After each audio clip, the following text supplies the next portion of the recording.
요양병원에 갇힌 채 도움을 청했던 아빠의 울부짖음에 나는 귀 기울이지 않았다. 눈물을 흘리며 수십 번, 아니 수백 번 외쳤다. 퇴원 좀 시켜줘. 라는 아빠의 말. 그 간절함을 나는 단지 침에 걸린 노인의 투정쯤으로 받아들였다.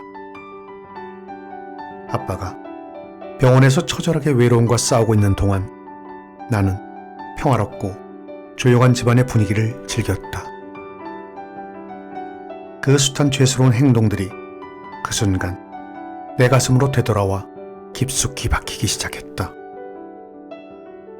그토록 예뻐했던 당신의 둘째 딸, 아빠를 쓸모없는 치매 노인으로 분류하면서 강제 입원을 시켰고 아빠의 자존감을 수시로 짓눌러 버렸다. 그렇기에 아빠는 삶을 이어가고 싶은 그 어떤 희망도 꿈도 잊어버렸으리라. 아빠가 중환자실에 눕게 된 것은 모두 나 때문이다. 급성폐렴으로 중환자실로 옮겨졌을 때 두 손을 꼭 쥔 채 기도했다. 부디 아빠를 내일도 만날 수 있도록 기적을 베풀어 주세요. 그간 아빠에게 잘해주지 못했던 저의 불효를 만회할 기회를 주세요. 정, 아빠를 데려가시려거든 한 달, 아니 일주일만이라도 같이 있게 해주세요.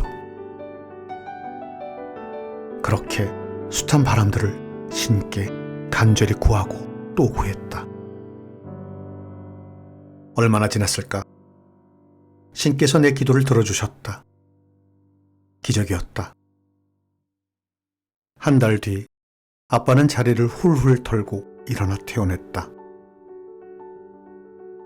그토록 바라던 대로 아빠가 내 곁으로 다시 오다니 절망이었던 내 삶에 그야말로 엄청난 기적이 찾아온 것이다.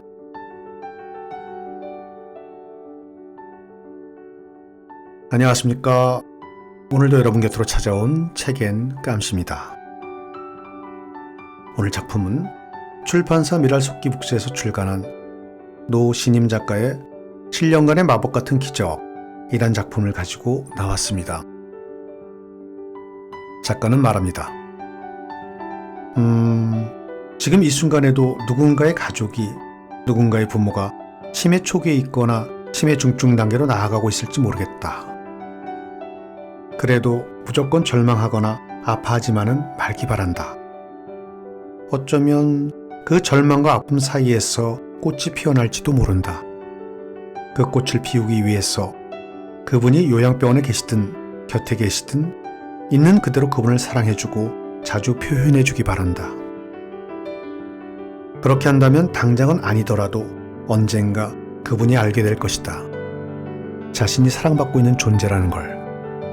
자신이 소중한 존재라는 걸. 자신이 버려지지 않는 존재라는 걸. 그게 그분의 아름다운 치매 여행의 첫 시작이 될 것이다.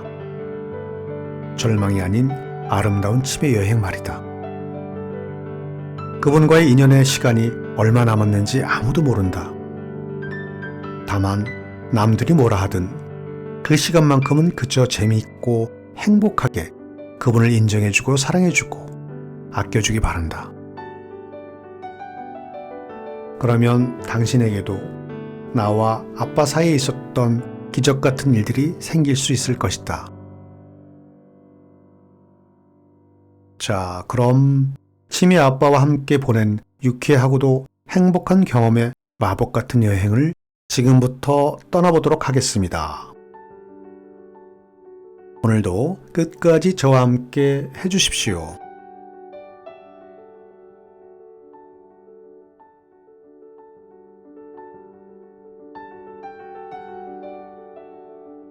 금요일의 파티.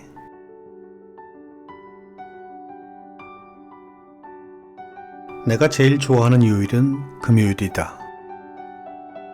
아빠의 틀니 장치가 완성된 날도 금요일이었다.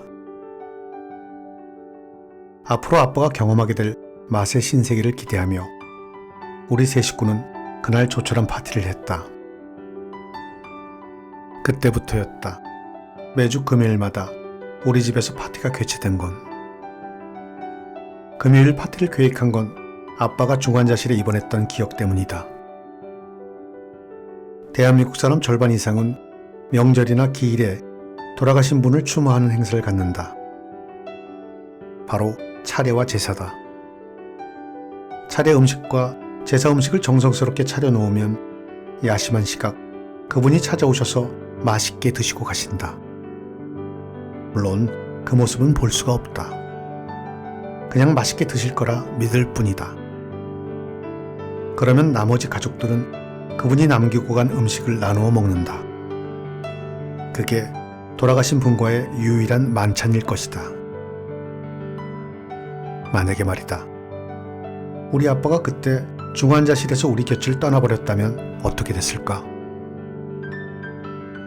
아마도 불교 신자인 엄마가 1년에 한 번 제사상과 2번의 명절 때 차례상을 차려드리는 걸로 아빠와의 만찬은 끝났을 것이다. 나는 기억한다. 중환자실에서 사경을 헤매던 아빠를 보며 내가 느꼈던 후회들을. 항상 친구들과 함께 맛집 이곳저곳을 찾아다녔지만 정작 집에만 계셨던 아빠에게는 맛난 음식을 사드린 적이 거의 없었다. 아빠 인생에 휘황찬란한 음식을 몇 번이나 드셔보시게 했었나? 아니, 그런 음식들을 맛볼 기회라도 드렸었나? 딸 셋을 키우느라 허리를 졸라매며 끼니도 걸은 채 힘들게 사셨을 아빠에게 나는 몇 번이나 수고했다고 고마웠다고 인사하며 맛있는 음식을 사드렸었나? 나는 오로지 내 배만 채우면 그만이었던 이기적인 딸이었다. 그때 나는 결심했다. 만일 아빠가 다시 돌아오신다면 세상에 맛있는 음식을 죄다 맛보게 해드리겠다고. 유명 족발, 아귀찜, 입에서 살살 녹는 초밥, 지금껏 한 번도 먹어보지 못한 귀한 과일들, 아빠가 좋아하던 혀에 닿기만 하면 톡톡 튀는 아이스크림까지. 감사하게도 나의 결심을 모두 잃을 기회가 왔다. 아빠의 틀니장치가 완성되던 날이 그 시작이었다. 그날 아빠는 바로 내 앞에서 음식을 입에 넣고 맛있게 씹으셨다. 쩝쩝 소리도 내셨다. 손가락에 묻은 양념을 쪽쪽 빨아 드셨다. 틀니가 불편한지 입을 오물조물 하시면서도 행복해 하셨다. 아빠는 아예 내 앞에서 생방송으로 먹방을 찍고 계셨다. 내가 이 모습을 다시 볼 수 있다니. 내 앞에서 펼쳐진 이 광경이 엄청난 기적임을 나는 이미 알고 있었다. 언제 다시 떠나실지 모르는 아빠에게 나는 이 행복을 오래오래 전해드리고 싶었다. 그렇게 우리 가족의 금요일 파티는 시작되었다.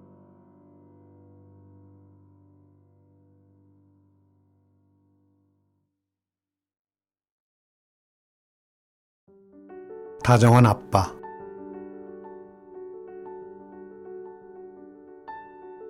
아빠는 항상 다정했다. 권위적인 모습은 찾아볼 수 없었다. 늘 먼저 행동하셨고 시도하다 잘 안 될 때는 아주 공손한 어투로 도움을 청했다. 과일이 먹고 싶을 때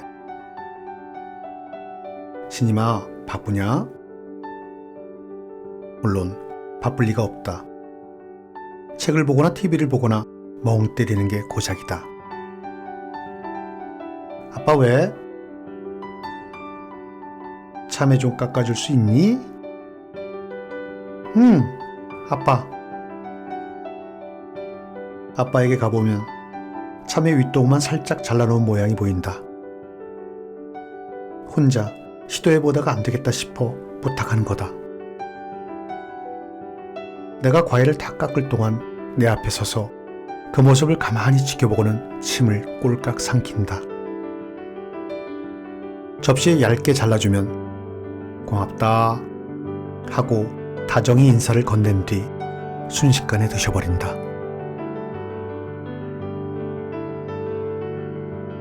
머리가 아플 때 아빠 스스로 발수건을 미리 준비한다. 바지 양쪽을 허벅지 위까지 천천히 올리곤 조심스레 욕실로 들어간다. 중심을 잘 잡은 뒤 샤워기로 무릎부터 종아리까지 양쪽 다리 이곳저곳을 뿌린다. 2분 정도 뿌린 후 샤워기를 조심스레 내려놓고 욕실 밖으로 나와 발수건으로 다리를 닦아낸다. 잠시 후 이 과정을 반복한다. 20분 사이에 총 5번을 느릿느릿 반복한다.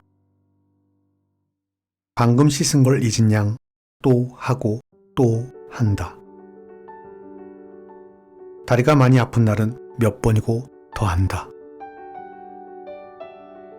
그걸로 충분치 않으면 조심스럽게 내 곁으로 와 주변을 살피면서 조용하게 말을 건넨다. 신임아, 나 다리가 많이 아픈데 다리 좀 주물러주면 안 되겠니? 그제야 내게 도움을 청하는 거다. 처음부터 다리 좀 주물러다오 라고 요구하면 될 것을 아빠는 항상 그런 식이다. 본인이 해보고 정 안 되면 도움을 청한다.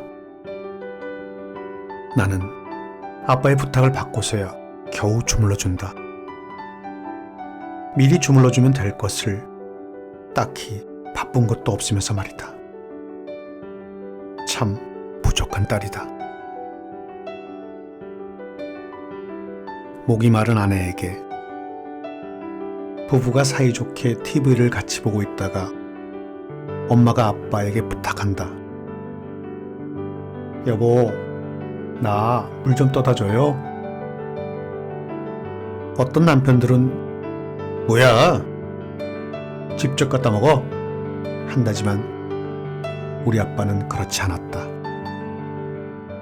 조용히 일어나서 물을 떠오고 엄마가 물을 다 마실 때까지 엄마 옆에 서서 엄마를 쳐다보며 기다린다. 가끔 엄마가 드라마 삼매경에 빠져 물컵을 든 채로 입을 헤 벌리고 있을 때가 있다. 그래도 짜증 한번 내지 않고 자상하게 말한다. 물 아직 다 안 먹었어? 아차, 미안해요. 아빠는 엄마가 마저 마실 때까지 기다린다. 그리고 컵을 받아 주방에 놓은 후 안방으로 들어간다. 딸에게 밥을 차려주는 아빠. 퇴근에 돌아오면 아빠는 늘 현관까지 나와서 내 무거운 가방을 받아주었다. 간혹은 엄마가 옆집에 가는 등 집을 비우는 경우가 있다. 그러면 내가 짐을 푸는 동안 아빠가 묻는다. 신임아, 저녁은 먹었니? 아니? 아빠는 아무 말 없이 주방으로 가 냉장고에 있는 반찬통을 모조리 꺼낸다. 그리고 짝이 맞지 않는 젓가락과 수저를 식탁 위에 올려놓고는 반대편 식탁 의자를 빼서 내 앞에 앉는다. 밥은 너가 양껏 벗어 먹거라. 고맙습니다. 아빠, 제가 양껏 벗어 먹겠습니다. 그리고 내가 밥 먹는 모습을 흡족히 쳐다보며 이런 얘기 저런 얘기를 꺼낸다. 오늘 많이 바빴니? 점심은 챙겨 먹었어? 아이고, 우리 딸 수고했다. 이런 얘기 말고 네 엄마 아예 집 나간 거냐? 네 엄마가 도대체 내 통장 어디다 감춰놓았대냐? 네 엄마는 왜 자꾸 내 옷을 버리는 거냐? 등 온통 엄마 얘기뿐이다. 이불 깔아주는 아빠. 그날은 업무가 너무 바빴던 탓에 다소 힘없는 모습으로 밤늦게 퇴근했다. 아빠는 늘 그렇듯 문 여는 소리가 들리자마자 밝게 맞아주셨다. 신임아, 늦었구나. 피곤하지? 좀 피곤하네. 축 처진 목소리로 대답했다. 엄마는 이미 자고 있었다. 가방을 정리하고 씻을 준비를 하는 동안 아빠는 그 늦은 시간 뭐가 그리 바쁜지 안방과 거실을 계속 왔다 갔다 했다. 슬쩍 아빠의 모습을 보니 무거운 이불을 낑낑대며 거실로 옮기고 있었다. 닦지도 않은 거실 바닥에 요를 깔고 그 위에 이불을 던지고는 가지런히 펼치려고 애를 썼다. 마지막으로 베개를 놓았다. 거친 숨을 내쉬는 걸 보니 힘이 많이 든 것 같았다. 보통 사람 같으면 1분도 안 걸릴 일이 아빠는 5분이 넘게 걸렸다. 나는 문 옆에 기대어 그 모습을 모두 지켜보았다. 아빠, 바닥 닦고 이불 깔아야 하는데 그냥 깔면 어떡해? 말은 이렇게 했지만 정말 고마웠다. 당신이 힘들어도 딸을 위해 저렇게 애쓰는 모습이라니. 휴, 신임아, 오늘만 그냥 자거라. 아빠는 미안해하면서도 더 이상 쓸 힘이 남아있지 않는지 방으로 들어가 버렸다. 그리고 몇 분이 지나지 않아 코 고는 소리가 들렸다. 딸이 들어왔으니 안심하고 주무시는 거다. 우리 아빠는 그런 사람이었다.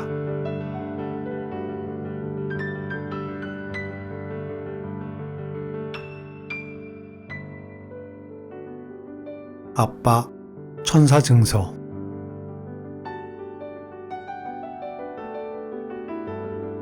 꿈을 꿨다. 미소를 머금은 푸근하고 선한 모습의 자상한 어른이 나를 손바닥 위에 올려놓고 검지손가락으로 내 머리를 쓰다듬었다. 그는 거인이었고 나는 5cm 크기의 작은 소인이 되어 있었다.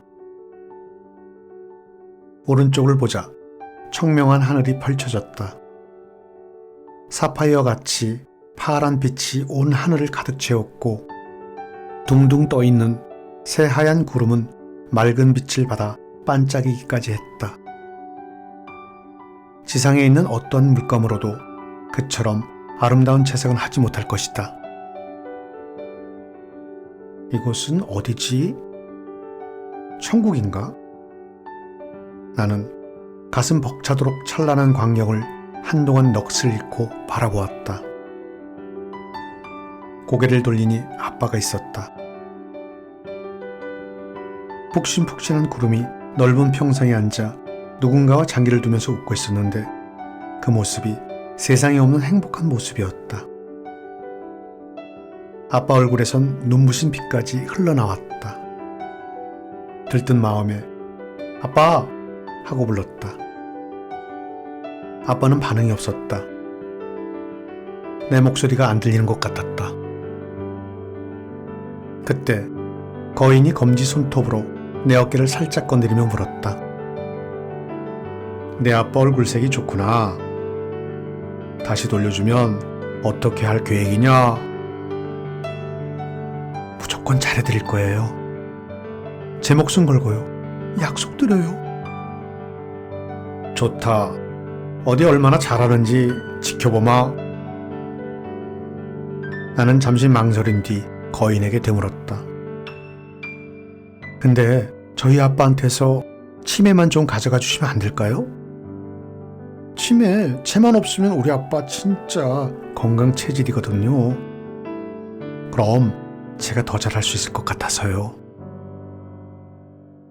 내 말이 떨어지게 무섭게 거인은 아빠와 구름 그리고 장기판과 함께 흔적도 없이 사라졌다. 천국같이 아름답던 주변도 금세 짙은 회색으로 변했다. 갑자기 천둥 번개가 치고 까마귀 수백 마리가 내 주위를 감싸며 울어댔다. 나는 너무 무서워 아빠 하며 목이 터져라 외쳤지만 주위엔 아무도 없었다. 곧이어 주변이 깜깜해지고 아무것도 보이지 않았다. 나는 등골이 오싹해 더욱 크게 소리를 지르며 울기 시작했다. 아빠 내가 잘못했어. 제발 다시 와줘. 수없이 아빠를 애타게 불렀지만 아빠는 그 어디에도 없었다. 나는 너무 괴로워 고개를 세차게 흔들었다. 바로 그때 눈이 떠졌다. 꿈이었다. 아빠. 나는 미친 듯이 안방으로 달려갔다. 손을 뻗어 이불에 덮인 바짝 마른 아빠의 다리를 잡았다. 다행이다. 아빠가 곁에 있구나. 아빠는 곤히 잠을 자고 있었다. 나에게 돌아온 아빠는 하늘에서 온 천사가 분명했다. 그렇게 나는 천사의 신분으로 지상에 내려온 아빠 천사와 함께 살게 됐다.